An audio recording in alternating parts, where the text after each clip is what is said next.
യഥാർത്ഥ മറിയത്തിന് ഇപ്പോൾ മനുഷ്യരോട് ബന്ധപ്പെടാൻ കഴിയില്ല. കർത്താവിൽ നിദ്ര പ്രാപിച്ച എല്ലാവരും, മറിയവും അപ്പസ്തോലന്മാരും ഉൾപ്പെടെയുള്ള എല്ലാ വിശുദ്ധരും ഇപ്പോൾ വിശ്രമിക്കുകയാണ്. അവർക്കുള്ള പ്രതിഫലം യേശു ഇനിയും കൊടുക്കാനിരിക്കുന്നതേ ഉള്ളൂ. അതുമാത്രമല്ല, ധനവാന്റെയും ലാസറിൻ്റെയും ഉപമയിൽ നിന്നും വ്യക്തമാകുന്നത് പോലെ മരിച്ചവർക്ക് ജീവിച്ചിരിക്കുന്നവരുമായി ഒരു തരത്തിലും ബന്ധപ്പെടാൻ കഴിയില്ല. ബൈബിളിലെ യേശുവിൻ്റെ അമ്മയായ യഥാർത്ഥ മറിയം സ്വയം ദൈവമാതാവ്, സൃഷ്ടാവിൻ്റെ മാതാവ് എന്നിങ്ങനെ വിശേഷിപ്പിക്കുന്നതിനോട് ഒരിക്കലും യോജിക്കില്ല. അതുമാത്രവുമല്ല, തൻ്റെ വിയോജിപ്പ് പ്രകടിപ്പിക്കുകയും ചെയ്യും. കാരണം മറിയം സ്വയം വിശേഷിപ്പിച്ചത് കർത്താവിൻ്റെ ദാസി എന്നാണ്. എന്നാൽ ദൈവമാതാവ് എന്നും സൃഷ്ടാവിൻ്റെ മാതാവ് എന്നുമൊക്കെ അറിയപ്പെടുന്ന ഇന്നത്തെ ആധുനിക മറിയത്തിൽ നിന്നും ഇത്തരം വിയോജന സന്ദേശങ്ങളൊന്നും ലഭിക്കുന്നില്ല എന്നത് രണ്ട് കാര്യങ്ങൾ വ്യക്തമാക്കുന്നുണ്ട്. ഒന്നാമത്, ബൈബിളിലെ യഥാർത്ഥ മറിയത്തിന് ഇപ്പോൾ മനുഷ്യരോട് ആശയവിനിമയം ചെയ്യാൻ കഴിവില്ല. രണ്ടാമതായിട്ട്, ബൈബിളിലെ മറിയവും ദൈവമാതാവ് എന്ന പേരിൽ പല സ്ഥലങ്ങളിലും പ്രത്യക്ഷപ്പെടുന്ന ആധുനിക മറിയവും വ്യത്യസ്ത വ്യക്തികളാണ്. മറിയത്തിന് യേശുവിൽ നിന്ന് എന്തും നേടിയെടുക്കാൻ കഴിയുമെന്ന് പറയുന്നത് ബൈബിളിനും യേശുവിനും എതിരെ പ്രസംഗിക്കുന്നത് തന്നെയാണ്. ദൈവവചന വിരുദ്ധമായത് ദൈവികമല്ല. അങ്ങനെ ഇവ ദൈവികമല്ല, മാനുഷികവുമല്ല. എങ്കിൽ പിന്നെ സാത്താൻ്റേതല്ലാതെ പിന്നെ എന്താണ്? യേശുവിൻ്റെ അമ്മയോട് അനുസരണക്കേട് കാണിക്കുന്നതും മറിയത്തെ കച്ചവടച്ചരക്കാക്കി അപമാനിക്കുന്നതും ആരാണ്?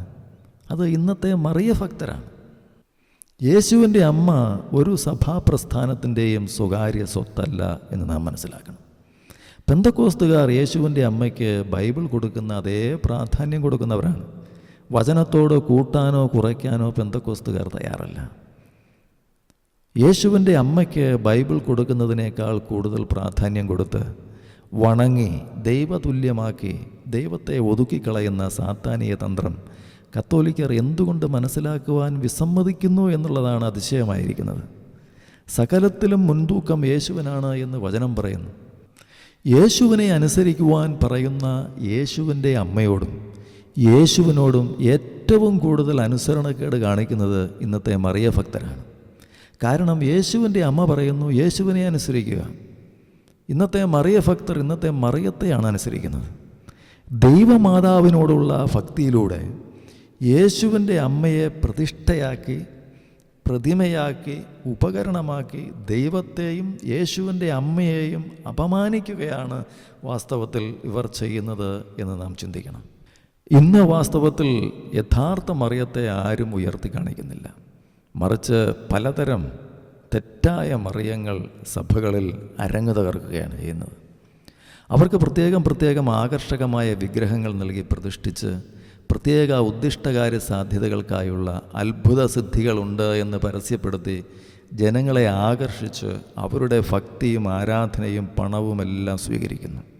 ഇതിന് നേതൃത്വം കൊടുക്കുന്നവർക്ക് ജനങ്ങളുടെ ആത്മീയതയെ നിയന്ത്രിക്കാനും പണം സ്വീകരിക്കാനുമുള്ള ദുരാഗ്രഹമുണ്ട് എന്ന വസ്തുത നിഷേധിക്കാൻ കഴിയില്ല. ഭക്തിയുടെ ഒരു പരിവേഷത്തിൽ മൂടുപടത്തിനുള്ളിൽ വച്ച് അവർ ജനങ്ങളുടെ ആത്മാക്കളെ അടിമകളാക്കി നശിപ്പിക്കുകയും ഭൗതിക നന്മകളെ കൈക്കലാക്കുകയുമാണ് ചെയ്യുന്നത്. യേശുവിൻ്റെ അമ്മയെ അവർ വിഗ്രഹങ്ങളാക്കി സ്വാർത്ഥ ലാഭങ്ങൾക്കായി ഉപയോഗിക്കുന്നു. അങ്ങനെ അവർ യേശുവിൻ്റെ അമ്മയുടെ പേരിൽ സഭയ്ക്കകത്ത് അന്യദൈവാരാധന പ്രോത്സാഹിപ്പിക്കുന്നു എന്നുള്ളതാണ് യാഥാർത്ഥ്യം. ഇത് ദൈവത്തിൻ്റെ മുമ്പിൽ അത്യന്തം കുറ്റകരമാണ്. യഥാർത്ഥ മറിയത്തെ അപമാനിക്കലാണ്. മറിയത്തിൻ്റെ സൽപ്പേരിനെ ചൂഷണം ചെയ്യലാണ്.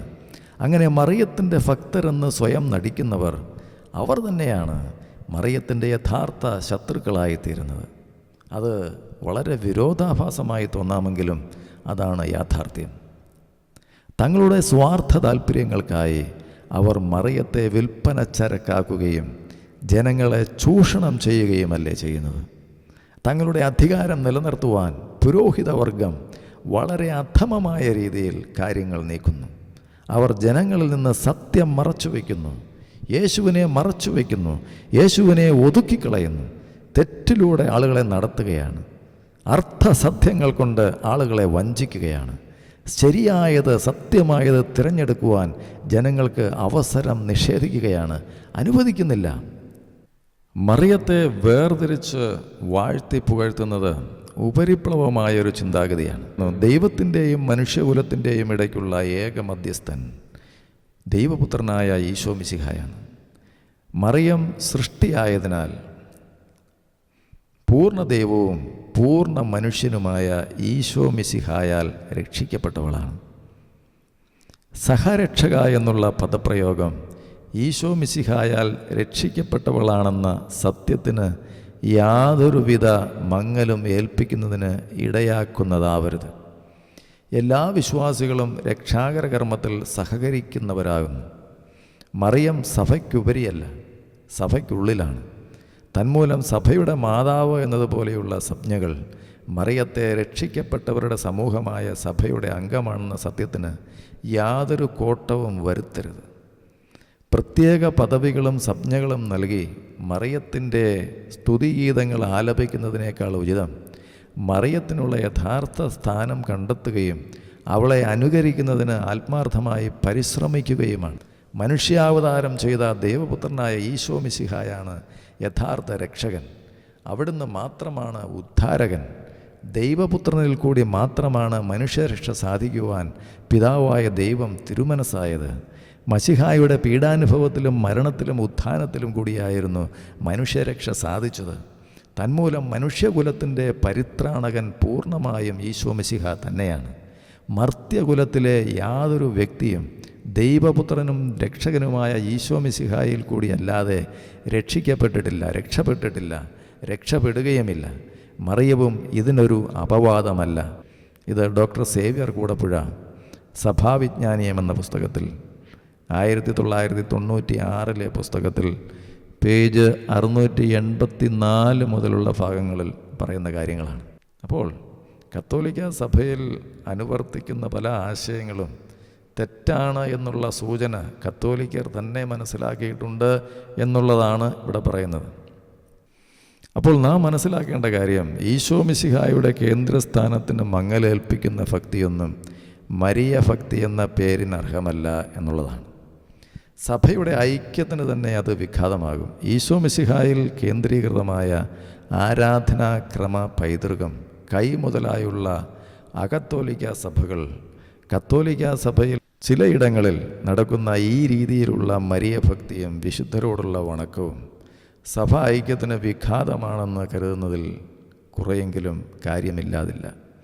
താൽക്കാലികവും വെറും വൈകാരികവുമായ സമീപനങ്ങൾ മരിയ ഭക്തിയുടെ പേരിൽ അങ്ങിങ്ങായി ഇല്ലാതില്ല. ശരിയായ ദൈവശാസ്ത്ര വീക്ഷണമില്ലാത്തതിൻ്റെ ദുരന്ത ഫലമാണിത്. അപ്പോൾ അദ്ദേഹത്തിൻ്റെ തന്നെ പ്രസ്താവനകളിൽ നിന്നും വ്യക്തമാകുന്നത് മരിയ ഭക്തി വചനസത്യങ്ങളുടെ അനുവദനീയമായ മേഖലകൾ അതിക്രമിച്ച് പരിധി ലംഘിച്ച് തെറ്റായ മേഖലകളിലേക്ക് കടന്നിട്ടുണ്ട് എന്നുള്ളത് തന്നെയാണ്.